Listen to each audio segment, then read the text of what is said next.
মানুষ যখন ধর্ম শব্দটা উচ্চারণ করে তখন আমাদের মাথায় সাধারণত কী ছবি ভেসে ওঠে? মসজিদ, মন্দির, গির্জা, ধর্মগ্রন্থ, আচার অনুষ্ঠান, এই সব কিছু মিলিয়েই যেন আমরা ধর্মকে বুঝি। কিন্তু আজকের প্রশ্নটা একটু গভীর। ধর্ম কি সত্যিই আমাদের হিংসা শেখায়? পৃথিবীর ইতিহাসের দিকে তাকালে আমরা এক অদ্ভুত দৃশ্য দেখি।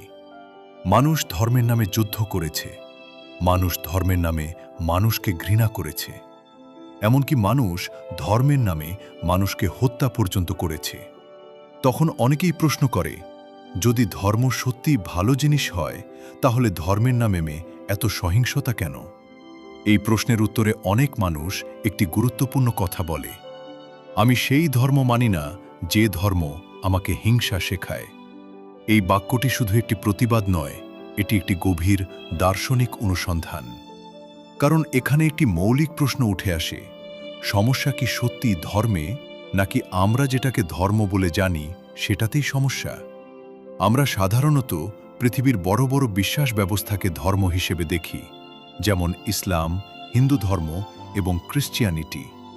কিন্তু দর্শনের দৃষ্টিতে যদি আমরা বিষয়টা দেখি তাহলে দেখা যায় এগুলো মূলত মানুষের তৈরি বিশ্বাসের কাঠামো। এক একটি মতবাদ এক একটি চিন্তার ব্যবস্থা। এই মতবাদগুলোর একটি সামাজিক উদ্দেশ্য আছে। এগুলো মানুষকে সংগঠিত করে, একটি পরিচয় দেয়, একটি দল তৈরি করে। কিন্তু সমস্যা তখনই শুরু হয় যখন কোনো মতবাদ নিজেকে একমাত্র সত্য হিসেবে ঘোষণা করে। কারণ তখন অন্য সব মতবাদকে সে ভুল বা শত্রু হিসেবে দেখতে শুরু করে। এখানেই জন্ম নেয় বিভেদ, এখান থেকেই শুরু হয় সংঘাত। কিন্তু এখন একটি গুরুত্বপূর্ণ প্রশ্ন, ধর্ম কি আসলেই কোনো মতবাদ? দর্শনের ভাষায় ধর্মের অর্থ একটু ভিন্ন। ধর্ম মানে শুধু বিশ্বাস নয়, ধর্ম মানে কোনো কিছুর স্বাভাবিক গুণ বা প্রকৃতি। আগুনের ধর্ম কি? পুড়িয়ে দেওয়া। বাতাসের ধর্ম কি? প্রবাহিত হওয়া। চোখের ধর্ম কি? দেখা। জরায়ুর ধর্ম কি? নতুন জীবন ধারণ করা। এই উদাহরণগুলো দেখায় ধর্ম কোনো মতবাদ নয়, ধর্ম হল কোনো কিছুর অন্তর্নিহিত স্বভাব। এখন প্রশ্ন আসে, মানুষের ধর্ম কি? যদি আমরা মানুষের প্রকৃত স্বভাবকে বুঝতে চাই তাহলে দেখতে হবে মানুষ আসলে কি করতে সক্ষম।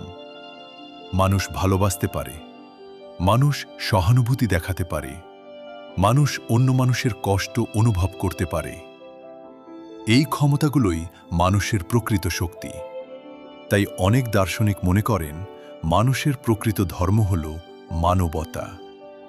কিন্তু সমস্যা হল যখন মানুষ নিজের মানবতাকে ভুলে যায় এবং নিজের পরিচয়কে শুধুমাত্র একটি মতবাদের মধ্যে সীমাবদ্ধ করে ফেলে। তখন সে প্রথমে মানুষ নয়, বরং একটি দলের সদস্য হয়ে ওঠে। আর যখন পরিচয় দলভিত্তিক হয়ে যায় তখন অন্য দলকে শত্রু মনে করা খুব সহজ হয়ে যায়। মতবাদগুলো সাধারণত মানুষের উপর প্রভাব বিস্তার করার জন্য দুইটি শক্তিশালী কৌশল ব্যবহার করে, ভয় এবং পরিচয়। প্রথমত ভয়। মানুষকে বলা হয়, যদি তুমি এই মতবাদ অনুসরণ না করো তাহলে তুমি ভুল, তুমি পাপী, অথবা তুমি শাস্তি পাবে। দ্বিতীয়ত পরিচয়।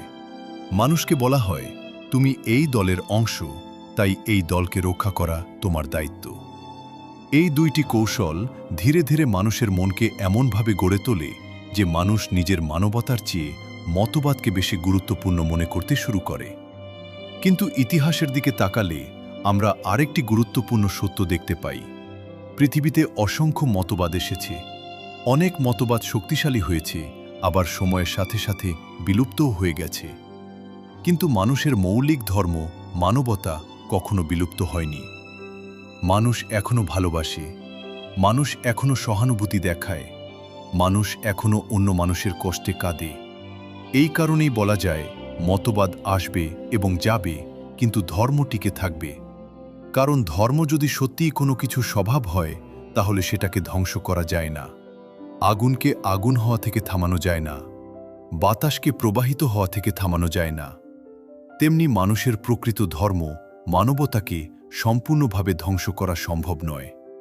যদি মানুষ সত্যিই ধর্মের প্রকৃত অর্থ বুঝতে পারত তাহলে হয়তো পৃথিবীতে ধর্মের নামে যুদ্ধ কমে যেত। কারণ তখন আমরা বুঝতাম মানুষের আসল পরিচয় কোনো মতবাদ নয়, মানুষের আসল পরিচয় হল মানুষ হওয়া। শেষ পর্যন্ত প্রশ্নটা খুব সহজ, আপনি কি মতবাদের অনুসারী নাকি ধর্মের অনুসারী? যদি ধর্ম সত্যি মানবতা হয়, তাহলে সেই ধর্ম কখনো হিংসা শেখায় না। কারণ প্রকৃত ধর্ম মানুষকে বিভক্ত করে না, বরং মানুষকে মানুষ হতে শেখায়। অডিওটি ভালো লাগলে লাইক করুন এবং কমেন্টে আপনার মতামত জানান। পরবর্তী অডিও কোনো টপিকের উপর শুনতে চান আর নতুন কিছু জানতে ভয়েস অফ ফিলসফি চ্যানেলটি সাবস্ক্রাইব করে আমাদের সাথে থাকুন।